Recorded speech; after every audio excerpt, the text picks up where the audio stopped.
জুমার দিন হলো মুসলমানের জন্য ঈদের দিন, সপ্তাহের শ্রেষ্ঠতম একটি দিন।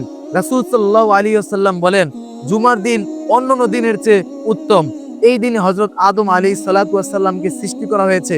এই দিনে কিয়ামত সংঘটিত হবে। জুমার দিনের বিশেষ কিছু আমল আছে, যে আমলের মাধ্যমে বান্দা আল্লাহর নিকট আরো বেশি প্রিয় হতে পারে। সুন্দরভাবে গোসল করা, পবিত্র এবং পরিচ্ছন্ন পোশাক পরিধান করা, সুগন্ধি ব্যবহার করা, বেশি বেশি দুরূদ পড়া এবং সূরা কাহাফ তেলাওয়াত করা।